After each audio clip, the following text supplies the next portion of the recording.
Hello and welcome to the Voyage, episode number 15. In this episode I wish to talk about some of the perceived changes that are coming to Star Trek Online, and that they have some of the community members up in arms over it. And so, some of them are actually, I believe, really great. They have new sets coming out, and they're not the same kind of sets as before. You know how your typical, let's go with the Omega set. You have the shields, the deflector, and the engines. If you had all three, you got those set bonuses. This one actually has a console, it's usually a universal console, a device, and a weapon. I forget the type off the top of my head. One of them I think is a phaser, and the other one is like a disruptor for the Klingon version. And I think the other one is anti-proton. I'd have to look. And they're actually pretty good. They're assimilated. One of them is an assimilated Omega set. The other one's an assimilated Mako set. And I believe the Klingons is the assimilated whatever the Klingons factions are. Another complaint is they're bringing in new currencies.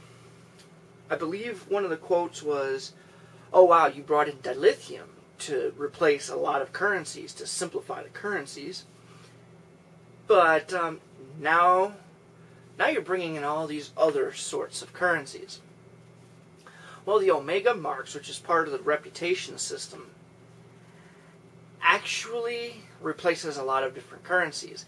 It'll replace the encrypted data chips. It'll replace the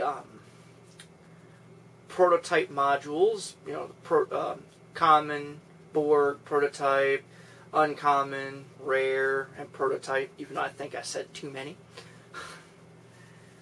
And then it'll also get rid of the little ones for just the shields. Just this. What you'll get is Omega Marks. And the way it was described, though I haven't done any of the STFs on Tribble yet, but the way it was described, the more you do STFs, something similar to an experience bar will fill up. And when that gets full, you are allowed to buy a Mark 12 item. It streamlines you getting Mark 12s. Here's why I actually support that. William McCormick, who is my main character, and yes, I named him after myself. How original, right? He's my main, does STFs all the time. He has only two Mark 12 items, and they're both shields. He only got 2 of the prototype. He got a few Mark 12 weapons, but you can't use them to get the shields or the Omega kits. Omega or Mako sets. So you have to rely on the drops. J10, I don't play him that much. As a matter of fact, I've only played him 5% of the time in comparison to William. He has Mark 12 deflector, Mark 12 shields. Wow.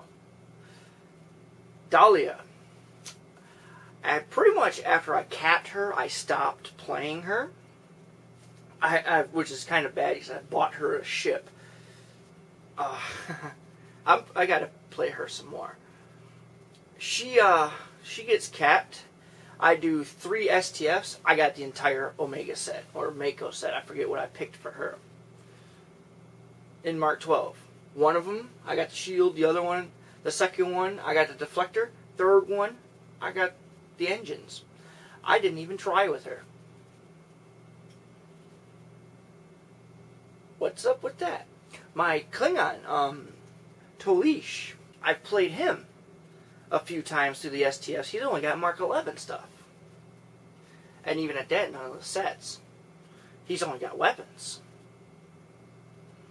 I've played him way more than Dahlia. Less than J10. I now have a new Klingon character, but he's nowhere near to do STFs. I stopped playing him a week after I created him. Just because it does get daunting leveling the Klingon side. His name is Kor. He's a Klingon. In case people were wondering, I will actually show him at the end of this video. Another complaint that is up is they're nerfing the ability for escorts to tank. Now, I actually haven't seen much evidence of this on Tribble. Very well they could be. There was some rumors that they were going to do it, and I actually completely agree with that. The fact that J10, who runs Defiant, the C-Store Defiant, can pretty much tank with the best of them, that's kind of bad. And he's got extremely good DPS. I spent a lot of energy credits, a lot of time, and a lot of effort to ensure that he had some very good weapons. They're not the best, but they're still very good. They ensure that his DPS is pretty much on the mid-upper range.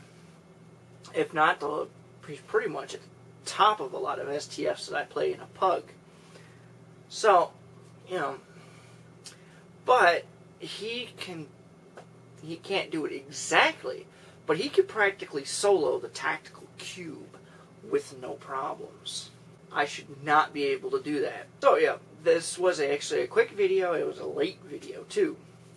So just stand by and I will go into the game and show you Core, because a lot of people like seeing my character. Alright, like I promised, this is Core, my new Klingon character. And as you can see, he is level 23, meaning I really haven't played him much.